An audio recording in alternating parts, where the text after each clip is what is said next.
নমস্কার বন্ধুরা, সবিতা কিচেনে সবাইকে স্বাগত। আজও আমি আরও একটা রেসিপি নিয়ে হাজির হয়ে গেছি। আজ কিন্তু আমি বানাবো আলু বেগুন দিয়ে কালো জিরা কাঁচা লঙ্কা ফোড়ন দিয়ে পাতলা করে ইলিশ মাছের ঝোল। এভাবে যদি আপনারা ইলিশ মাছ কখনো না খেয়ে থাকেন তাহলে একবার আমার রেসিপিটা ফলো করে এভাবে ইলিশ মাছের ঝোল পাতলা করে রান্না করে দেখুন, খেতে ভীষণই ভালো লাগবে। তাহলে আর দেরি না করে ঝটপট এভাবে ইলিশ মাছের ঝোল পাতলা করে বানান আর গরম ভাতের সঙ্গে খান। তাহলে এই পাতলা করে ইলিশ মাছের ঝোলটা আলু বেগুন দিয়ে কি করে আমি বানালাম সেটাই দেখে নেওয়া যাক। ইলিশ মাছের পাতলা ঝোল বানাতে গেলে আমাকে প্রথমে কিন্তু ইলিশ মাছ নিয়ে নিতে হবে। ইলিশ মাছগুলোর মধ্যে দেখুন আমি লবণ আর হলুদ দিয়ে দিয়েছি। এখন খুব ভালো করে আমি মেখে নেব। ইলিশ মাছ সবই বড় পিস খাওয়া হয়ে গেছে, এখন ছোট পিসগুলো আর লেজা এগুলো রয়ে গেছে। ভাবলাম কালো জিরা কাঁচা লঙ্কা দিয়ে একটা পাতলা করে ঝোল বানিয়ে নেব।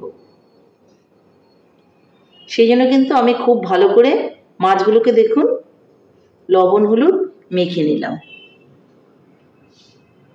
এই পাতলা ঝোলটা আমি বানাবো বেগুন আর আলু দিয়ে, কালো জিরা আর কাঁচা লঙ্কা সম্বার দিয়ে।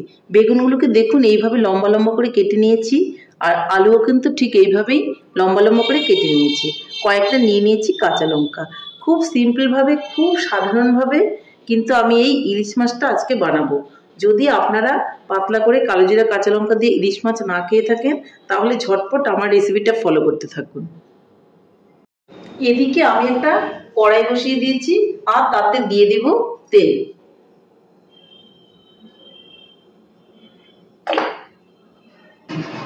তেলটা কিন্তু গরম হয়ে গেছে।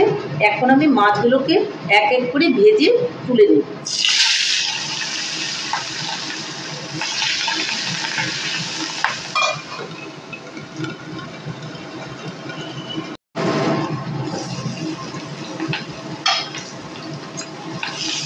মাছগুলোকে আমি উল্টে দেব।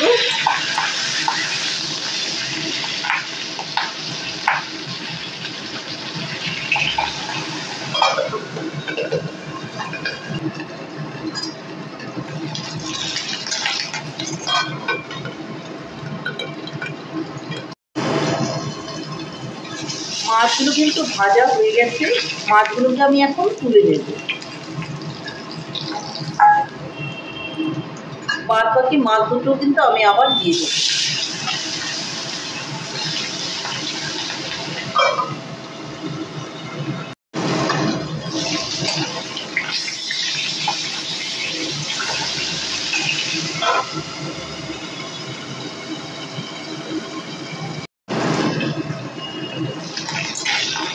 মাছটা কিন্তু ভাজা হয়ে গেছে, এখন আমি মাছটাকে কিন্তু তুলে নেব।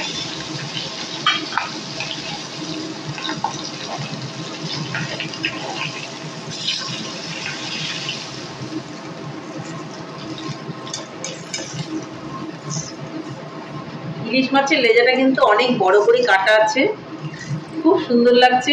ইলিশ মাছের লেজা খেতে কে কে পছন্দ করেন আমাকে কমেন্ট বক্সে জানাবেন। ওই তেলের মধ্যেই এখন আমি দিয়ে দিব কেটে রাখা বেগুনগুলো।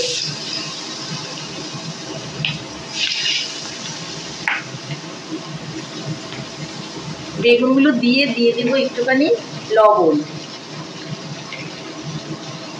ভালো করে নেড়ে চেড়ে দেবো।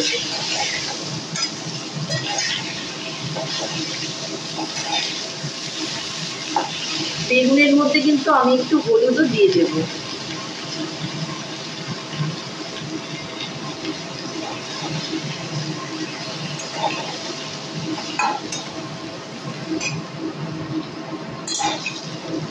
বেগুনগুলো আমি খুব সুন্দর করে ভেজে তুলে নেব।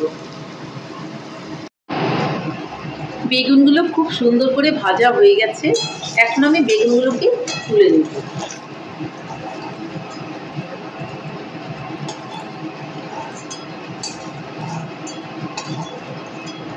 তাহলে মাছ আর বেগুনগুলো আমি ভেজে তুলে নিলাম। ওই তেলের মধ্যেই আমি সামান্য একটু তেল দিয়ে দেব।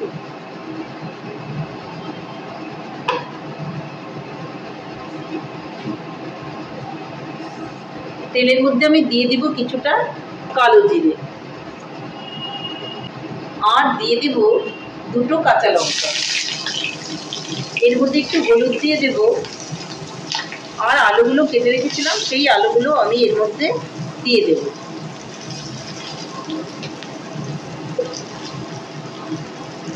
দিয়ে দেব একটু লবণ, আর নেড়ে চেড়ে এগুলোকে আমি খুব ভালো করে ভেজে নেব।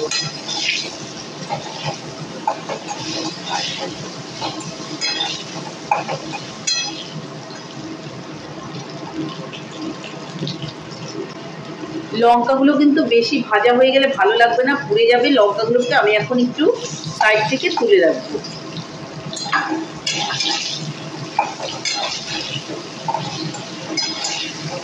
এখন আলুগুলোকে খুব ভালো করে আমি ভেজে নেব। আলুগুলো কিন্তু খুব সুন্দর করে ভাজা হয়ে গেছে। এখন আমি এর মধ্যে দিয়ে দেব আরো কয়েকটা কাঁচা লঙ্কা। লঙ্কাটা আপনি ঝাল যেরকম খাবেন সেরকমই দেবেন। আর দিয়ে দেবো একটু জিরে গুঁড়ো। এই জিরে গুঁড়ো আর কাঁচা লঙ্কা দিয়ে কিন্তু আজকে মাছের ঝোলটা হবে। যেন মশলাটা পুড়ে না যায়, যার জন্য অল্প করে একটু জল দিয়ে দেব, আর খুব ভালো করে মশলাটাকে নেড়ে দেব।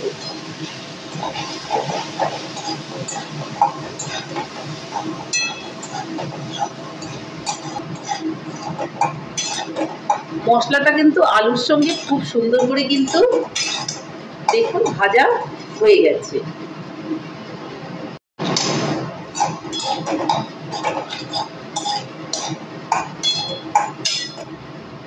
এখন আমি এর মধ্যে দিয়ে দেব পরিমাণ মতো জল।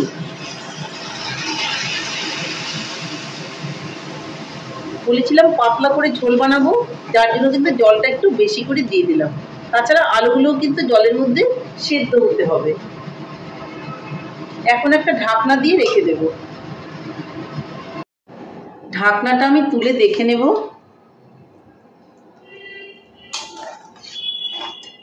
দেখুন কম আঁচে বসিয়ে রেখেছিলাম, এখন দেখে নিতে হবে আলুটা সেদ্ধ হয়েছে কিনা। আলুটা কিন্তু সেদ্ধ হয়েছে, কিন্তু আরো একটু ভালো করে সেদ্ধ করে নিতে হবে।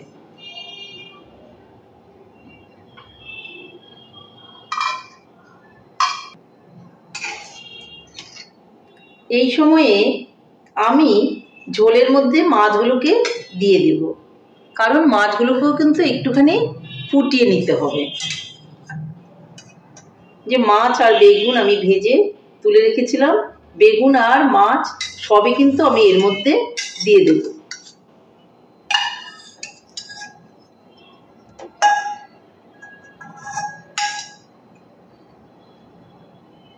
খুব আলতো করে দিতে হবে।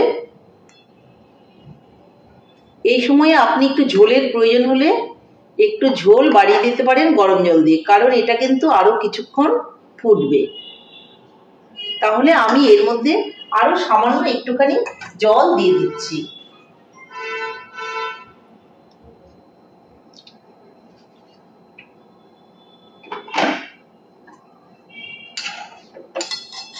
এখন আমি আঁচটাকে একটু বাড়িয়ে দেব, বাড়িয়ে খুব ভালো করে ফুটিয়ে নেব।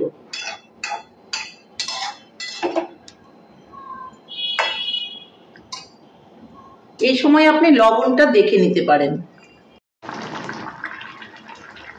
মাছের ঝোল কিন্তু টকবক করে ফুটছে। এতক্ষণে আমার মাছের ঝোল কিন্তু রেডি হয়ে গেছে। তো আমি উনানটা অফ করে দেব, আর একটা ঢাকা দিয়ে 5 মিনিটের জন্য রেখে দেব। 5 মিনিট পর আমি আসছি।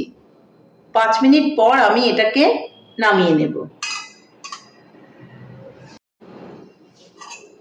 5 মিনিট হয়ে গেছে, ঢাকনাটাকে আমি তুলে দেব, আর আমি মাছের ঝোলটাকে নামিয়ে নেব। আমার মাছের ঝোল কিন্তু রেডি হয়ে গেছে। তাহলে বন্ধুরা, আলু বেগুন দিয়ে পাতলা ইলিশ মাছের ঝোল আমার একদমই রেডি। আমার রেসিপিটা কেমন লেগেছে? আমার রেসিপিটা যদি আপনাদের ভালো লাগে তাহলে লাইক, শেয়ার, কমেন্ট করতে ভুলবেন না। আর আপনি যদি আমার চ্যানেলের নতুন বন্ধু হয়ে থাকেন তাহলে চ্যানেলটা সাবস্ক্রাইব করার অনুরোধ রইল। পাশে থাকা বেল আইকনটি প্রেস করে রাখুন আমার নিত্য নতুন রেসিপির আপডেট পেতে। তাহলে আর দেরি কেন, ঝটপট এভাবে বাড়িতে বানিয়ে ফেলুন আলু বেগুন দিয়ে কালো জিরার কাঁচা লঙ্কা ফোড়ন দিয়ে পাতলা করে ইলিশ মাছের ঝোল। দেখবেন গরম ভাতের সঙ্গে খেতে ভীষণই ভালো লাগবে। নমস্কার, ভালো থাকবেন, সুস্থ থাকবেন, আবার দেখা হবে আরও একটা রেসিপির সঙ্গে।